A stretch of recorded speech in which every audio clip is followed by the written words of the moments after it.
We've had three pastors in our lives, I guess, and as far as us going to church every Yeah. Sunday, and Dad was our pastor for I don't know, well, all my life Yeah. until I guess I can't remember what year it was that he went to Mountain View Assembly, and then Pastor Max Cochran came to Kirby, and Okay.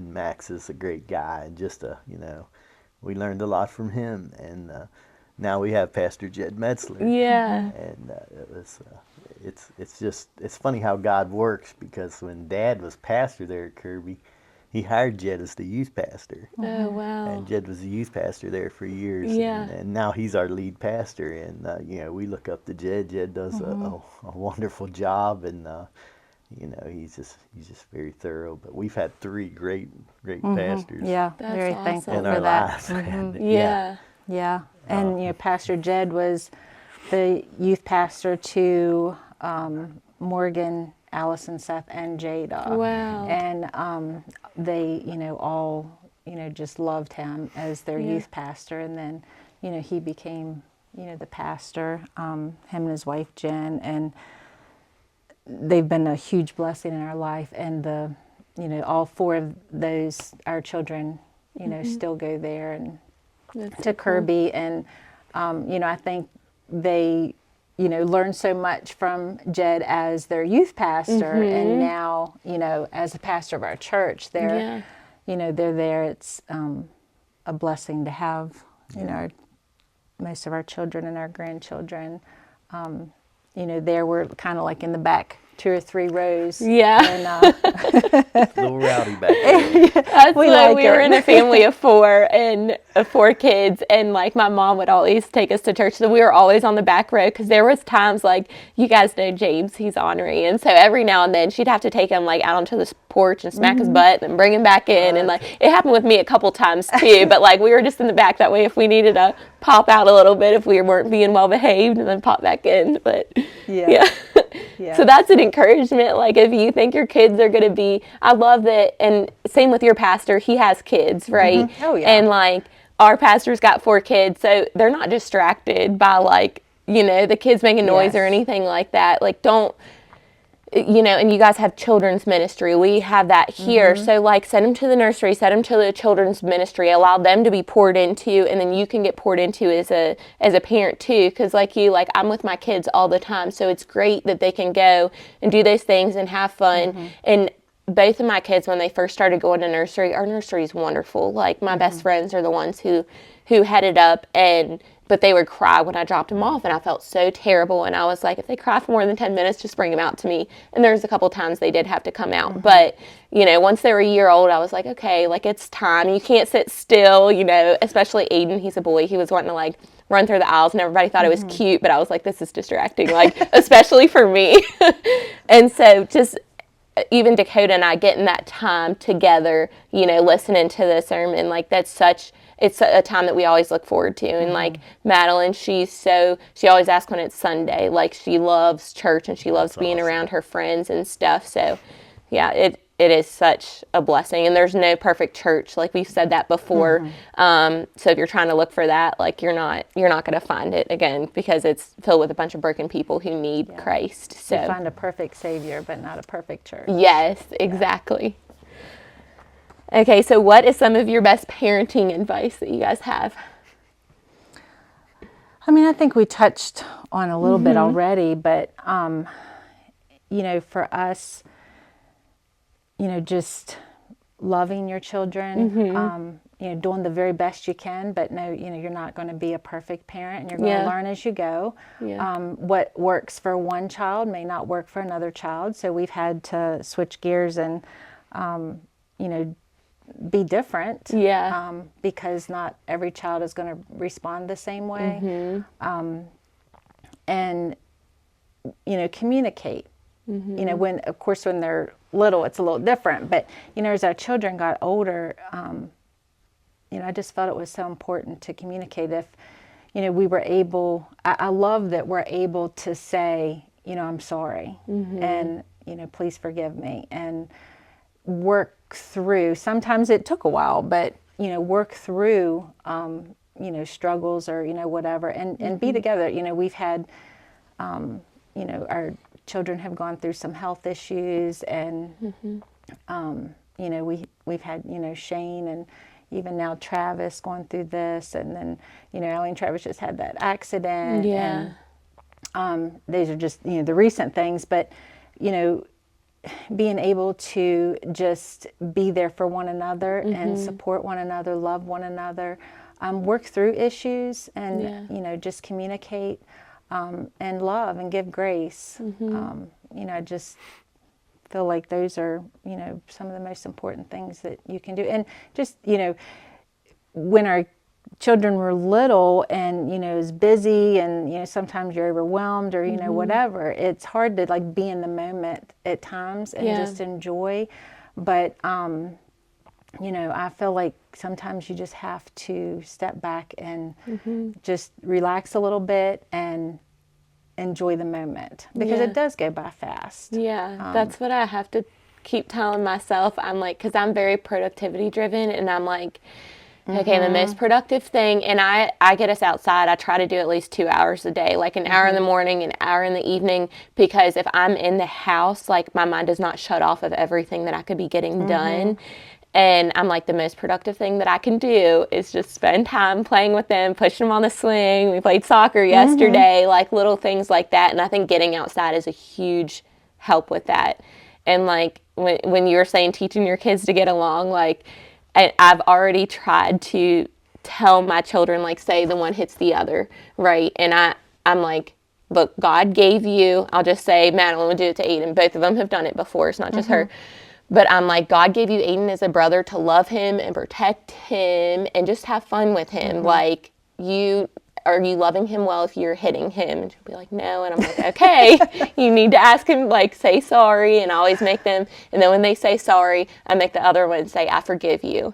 And because that's a big aspect of something I want them to learn to do is to forgive people. And hopefully that will, transfer on to outside of the family too. Like when people hurt you, be willing to forgive them, even if they don't say sorry. Like, it's just an important thing to do, because it's a hard thing holding on to a grudge, and it's hurting you worse than it is anybody else. So I love that you guys have instilled that, and I see that so beautifully through your family. Like, your kids are very close. Yes, they are. And that one thing that I know we had prayed about when we first got married too, is when bringing a blended family together, that, our children would be close, and, they are very close. And it's a blessing in our lives to see our kids so close, being,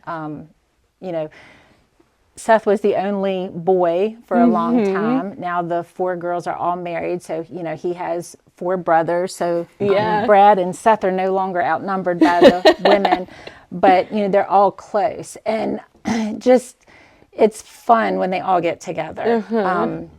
When we have, dinners at our house or, birthdays, Christmas, whatever, when we're all together, it's just a fun time. Never know what's going to happen. No, they're, we have 4 wonderful son-in-laws and a wonderful daughter-in-law, and we're just very thankful that, God, brought them in, our children's lives, and just a huge, huge blessing. And something I'm just so grateful for as a parent, to have our children so close. And when you talk about like parenting, Judith said, we're probably going to be talking about parenting some. I couldn't really think about how I was a parent, but I thought about how I grew up with and how my parents were. And I know me and Judith had talked about this a little bit last night, but if you break your life down in 5-year increments, those first 5 years, that's when you have your kids. They're 5, they're 10, they're 15. You have those 15 years. And once those 15, 16 years are over, they're going to start making their own decisions. And it's so, and when you look back at your life, it's like those first 15 years went by like that. They did. If you think back, makes me sad. And then life slows down, doesn't it? It's like, and and then it speeds back up. Like, Yeah. It's crazy how you think, but those first 15 years, just I knew in my life, growing up, those are the ones that really stand out, in forming who I was going to be Yeah. as a person. Yeah. And and that's the importance of a parent. Not to put any more pressure on you as a Yeah. parent, but you do. And I have friends that say, what do I do? My kid, he went to college. He's what do I do? It's like he's gonna make, or he or she's gonna make their own decisions now. You've done what you could. Yeah. You raised them in church.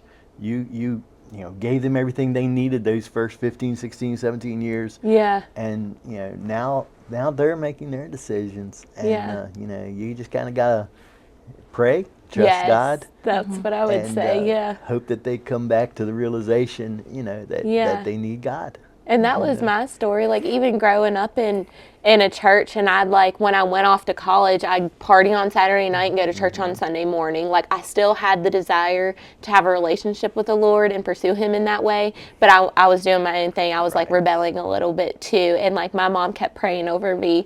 And it wasn't until I found like a good, solid Christian community that I was like, okay, there are other people, again, who you surround yourself with makes a big impact. There are other people who are like really pursuing the Lord and having a lot of fun. Like, they're not sticks in the mud or anything else. Like, they're having a lot of fun. They're getting together. They're doing these things, but like, they're honoring the Lord while they're doing it too. It's not like they needed alcohol or this or that to like have a good time. And so that really made a big impact. So just even praying over your children to have like godly friends too, that can point them back to Christ and be there for them, because I can say like the life that I'm living now is way, way better than the life that I was living 10 years ago as a freshman in college, so but yeah, I love that advice. Raise them in church and then pray hard over them when they move out, especially. I mean, pray hard over them while they're in your home. And just love them through,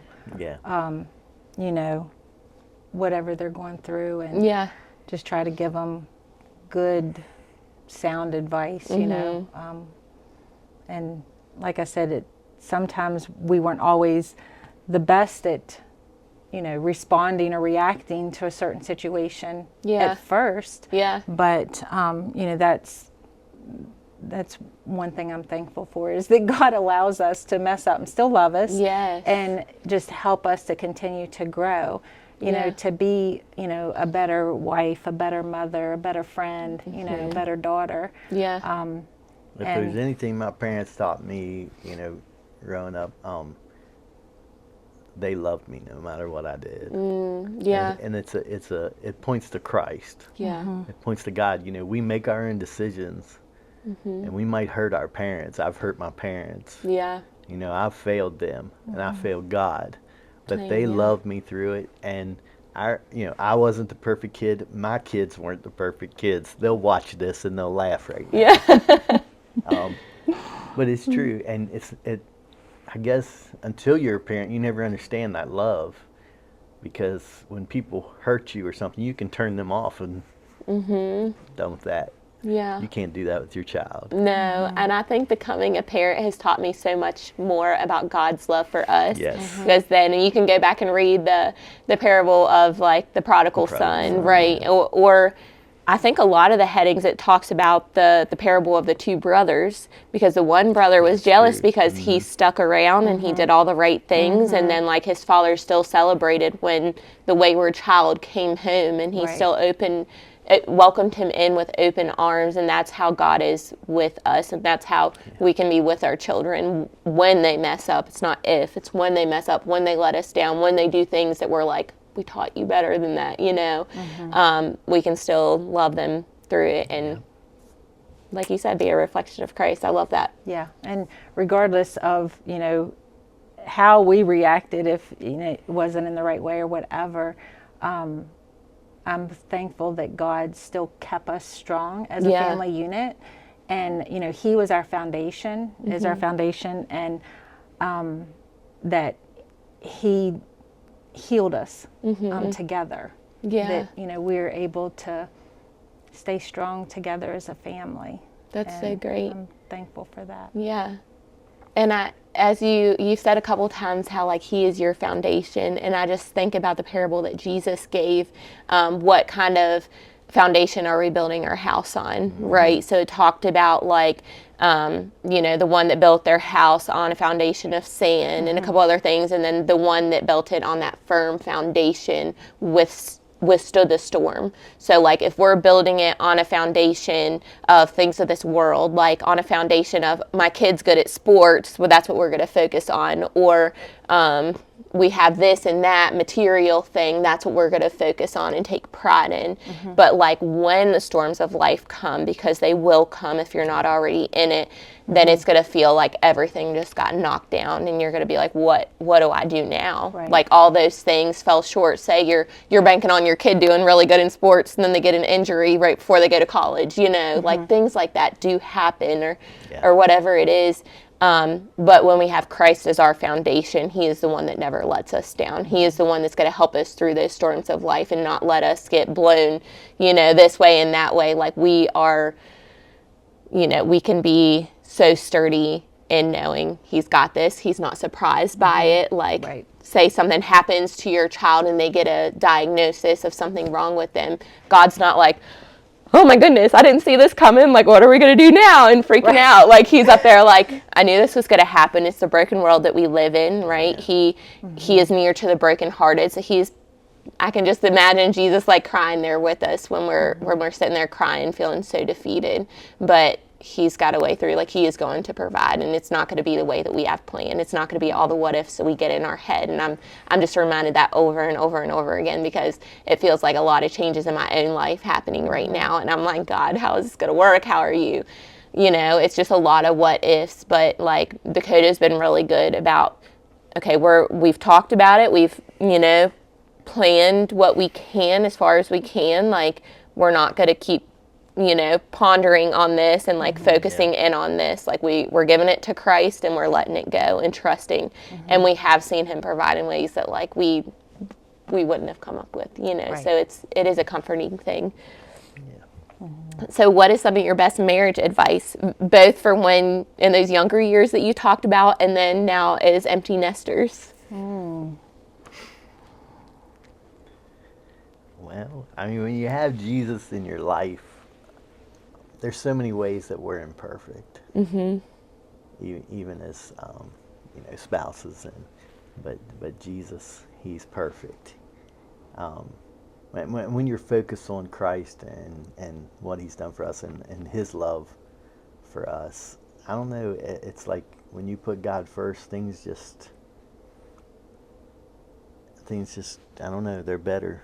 They work out. And I know when Judith made her commitment to Christ, and I can't say I was perfect back then. I was kind of riding the fence, and we made a decision together. Look, this is the road we're going to take. This is our decision, and it's just been, I don't know. We both came out of divorce. Yeah. And we're not, we don't focus much on that because that's our past. But I know in my life, it's made me appreciate the person that she is much more. Yeah. It's sad that I had to go through that, to learn that, it can be better. It can be great. And that's I guess what we've went through has made us who we are today. Yeah. And it has a lot to do with our love for each other and our That's respect great. for each other. And Respect's a big thing, I think. it definitely is. Like, I would never do, it's like you never want to do anything to hurt your parents, or you never want to do anything to hurt Christ, or but I would never want to do anything to let Judith down, or and that's the way she treats me too. We I'll go out of my way to do things for her because I love her, and I don't want to let her down. And I see her do that for me too. She sacrificed a lot for me. Younger in our marriage, I wasn't home a lot. Yeah. Dad, he kept us busy, and we were traveling different countries, and Wow. things like that, I was going to get bit. And Judith will she will tell you that. I give her all the credit because it was a busy time, and I probably got the better end of it. I know I got the better end of it because she was at home a lot and I was away a lot. Yeah. And I think people don't realize that with like being a business owner and stuff, they're like, I'm going to make my own schedule. I'm going to have all this flexibility. And like Dakota owns his own business and that's like double the hours, double the time away. And so the only thing I ask of him, I'm like, when you're home, if you could just like plug your phone in and be fully present with us, that's all that I ask. And so maybe if it's, he's around for an hour or two before the kids go to bed, and that's a hard time as toddlers because they're getting grumpier then. So I try to, talk to them and have them in as good as mood as possible most nights when he gets home. But it is hard in those little years, and it's hard. Yeah. But what we went through has brought us to where we are and where we've always been in our relationship. We've always had I don't know that we've ever Yeah, and had an argument. I think Wow.